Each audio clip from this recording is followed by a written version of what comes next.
से समाचार देखने, पढ़ने, सुनने को मिलते हैं कि वैज्ञानिकों के अध्ययन के अनुसार समुद्र के किनारे बसे हुए नगर बेहद मंथर गति से जमीन में धंस रहे हैं या समुद्र की ओर खिसक रहे हैं या हिमालय, एंडीज या पामीर जैसी पर्वतमालाएं अपनी जगह से हट रही हैं। नमस्कार मित्रों, आज की चर्चा में क्या पृथ्वी सचमुच खिसक रही है करने जा रही हूँ, तो आगे बने रहिए।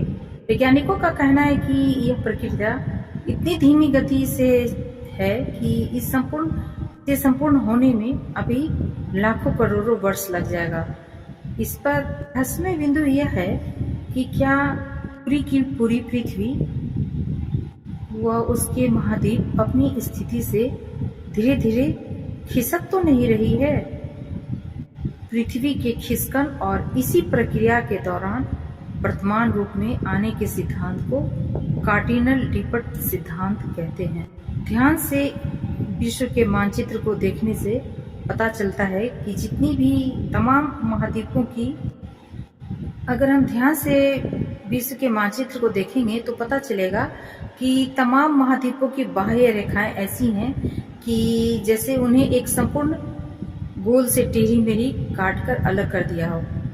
वैज्ञानिकों का इसी तरह की अनुभूति होती थी, लेकिन शुरू में भी विज्ञानी इस तक सहमत नहीं हो पा रहे थे कि सभी महाद्वीप एक समय आपस में जुड़ रहे होंगे, क्योंकि उनके पास इसका कोई सबूत नहीं था। सन 1915 में पहली बार जर्मन मौसम विज्ञानी अल्फ्रेड वेगनर ने एक ऐसा अनुमानित चित्र उपस्थित किया जिसमें पूरी पृथ्वी आपस में जुड़ी हुई दिखाई गई थी। वेगनर के प्रयासों की उस समय काफी हंसी उड़ाई गई और साथ ही वैज्ञानिकों ने उन्हें पागल करार दिया। आज वेगनर का ही कार्डिनल डिपट सिद्धांत को पितामह माना जा रहा है तथा उनके सम्मान में चंद्रमा पर एक गैडेट का नाम रखे जाने के सुझाव पर विचार हो रहा है। सन 1960 में से पहले भूविज्ञानी वेगनर की परिकल्पना को सही साबित करने वाले प्रमाण नहीं खोज पाए थे। आज उनके पास इस तरह के कई तथ्य हैं। आधुनिक टोपोग्राफिक कोर नाम की तकनीक का सहारा लेकर पृथ्वी की मूल आकृति का आज ज्यादा अच्छी तरह पता लगाया जा चुका है। मूल आकृति का आज ज्यादा अच्छी तरह पता लगाया जा सकता है तथा पृथ्वी के खिसकने की व्याख्या की जा सकती है। कुछ वर्ष पूर्व एंटार्क्टिका दक्षिणी ध्रुव के विशाल बर्फीले मैदान पर पाए गए एक विलुप्त जंतु के अवशेष के साक्ष्य के आधार पर वैज्ञानिकों ने प्रमाण निकाला था कि किसी समय ऑस्ट्रेलिया, दक्षिण एशिया, अफ्रीका तथा दक्षिण अमेरिका महाद्वीप एक दूसरे से जुड़े हुए थे। इस रहस्य के उद्घाटन से परे विश्व में तहलका मच गया। अमेरिका के दो प्रसिद्ध वैज्ञानिक doctor Robert S Dietz, doctor John C Haldane ने इसी नतीजे तक पहुंचने के लिए दूसरा मार्ग अपनाया। अपने नतीजे पर पहुंचने के लिए उन्होंने जिन दिशाओं में अध्ययन और प्रयोग किए वह महाद्वीपों के तरन अथवा फिसलन की गति, उनके फिसलन की दिशा, उनकी सीमा रेखाएं, उनकी वर्तमान स्थितियां, समुद्र गर्भीय पर्वत श्रेणियों का विस्तार, चुंबकीय जल क्षेत्रों की पुरानी दिशाएं और भूगर्भीय संकल्पनाओं में समानताएं। उपर्युक्त सभी सूत्रों का अध्ययन वर्षों तक करने के बाद दियाज और होल्डन ने निष्कर्ष निकाला कि अब से लगभग 22 करोड़ 50 लाख वर्ष पहले पर्मियन युग में सभी महाद्वीप एक दूसरे से जुड़े हुए थे और पृथ्वी पर केवल एक विशाल महाद्वीप के रूप में थे। जाहिर है कि महासागर भी केवल एक ही था। इस महाद्वीप को पंजिया भी कहा जाता था, पेजिया भी कहा जाता था। पेजिया के समय में दक्षिण अमेरिका अफ्रीका से लगभग कटा हुआ था और अमेरिका का पूर्वी समुद्र तट उत्तरी अफ्रीका के खंड से चिपका हुआ था।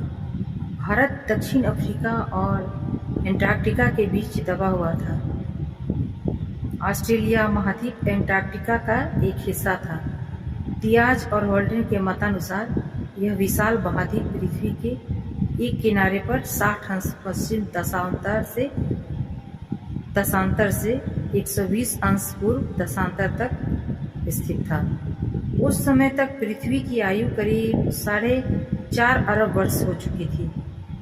पृथ्वी पर कुछ पेड़ पौधों ने जन्म ले लिया था और कुछ प्रकार के कीट पतंग भी उत्पन्न हो चुके थे, लेकिन पेजिया की आयु अधिक न रह पाई। करीब 50 लाख वर्ष बीतते बीतते वह टुकड़ों में विभाजित होना आरंभ हो गया। सबसे पहले वह केवल 2 भागों में विभक्त हुआ, पहला उत्तर में लार्सिया तथा दक्षिण में गोंडवाना खंड।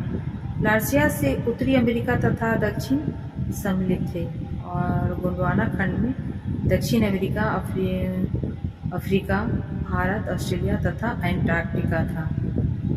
अब से लगभग 13 करोड़ 50 लाख वर्ष के आसपास 2 विशाल भूभाग और भागों में विभक्त हो गए।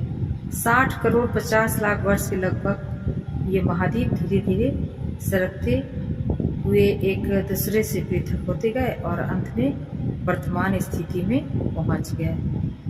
भूगर्भ शास्त्रियों का विचार है कि पृथ्वी पर महाद्वीप और महासागर लगभग 80 किलोमीटर अथवा उससे अधिक मोटी और एक ठोस परत पर थी। यह परत लासा वर्ग किलोमीटर क्षेत्र यह परत लाखों वर्ग किलोमीटर क्षेत्र पर फैली हुई है और ये विशालाकार परत पृथ्वी के प्रांत पर तैरती अथवा फिसलती रहती है। डियाज और होल्डन के अनुसार महाद्वीपों और महासागरों के फिसलन का कारण यही परत है। अमेरिका के 2 अन्य भूगर्भ शास्त्रियों डॉक्टर जॉन एम और डॉक्टर जॉन एफ डवी ने अपने अध्ययन में यह निष्कर्ष निकाला कि उपयुक्त कारण से इसी प्रकार फिसलते हुए जब भारत उपमहाद्वीप का भूखंड एशिया महाद्वीप के भूखंड से टकराया तो एक गहरी खाई सी बन गई। दोनों भूखंड दबते रहे और उनके किनारे नीचे की ओर धंसते गए। ऊपर की परत गर्भकांड की ओर चली गई, अतः ये नीचे जब ये दोनों किनारे आपस में टकराए तो ये फिर से ऊपर की ओर उठ गए और पृथ्वी की सतह पर एक विशाल पर्वत का रूप ले लिया, जिससे हिमालय कहा जाता है। पर्वतों के निर्माण के कई तरीकों में से यह भी एक तरीका है। दूसरे तरीके से दक्षिण अमेरिका के एंडीज पर्वत की उत्पत्ति हुई है। तब महासागर वाली यह खिसक कर महाद्वीप वाली तह के नीचे चली गई तथा पृथ्वी की सतह के ऊपर उठ गई, जो बाद में एंडीज पर्वत श्रेणी के रूप में जाने लगी। ऐसा माना जाता है कि पृथ्वी के बड़े पर्वतों की रचना महाद्वीपों के अलग होने की प्रक्रिया के साथ हुई होगी। अतः अतीत की जानकारी बिल्कुल ठीक तो प्राप्त नहीं की जा सकती, पर यह कहना असंगत नहीं होगा कि जो स्थिति आज महाद्वीपों की है वह प्राचीन काल में नहीं थी और आगे भविष्य में भी नहीं होगी। भूगर्भ शास्त्रियों ने अध्ययन कर यह निष्कर्ष निकाल लिया है कि सभी महाद्वीप कम या अधिक गति से लगातार खिसक रहे हैं। प्रश्न यह है कि क्या हमारे महाद्वीप आज भी स्थिर नहीं हैं? क्या महाद्वीपों और महासागरों की स्थिति वही है जो पुरानी जमी हुई बर्फ पर नई जमी हुई बर्फ की परत की तह होती है? जब गर्मी का मौसम आता है तो नई परत पिघलकर पुरानी परत पर फिसलने लगती है। क्या यह गर्मी का मौसम वर्तमान विश्व के लिए एकदम आएगा या यह प्रक्रिया इतनी धीरे चलेगी कि पृथ्वी के खिसकने का पता ही नहीं चल सकेगा?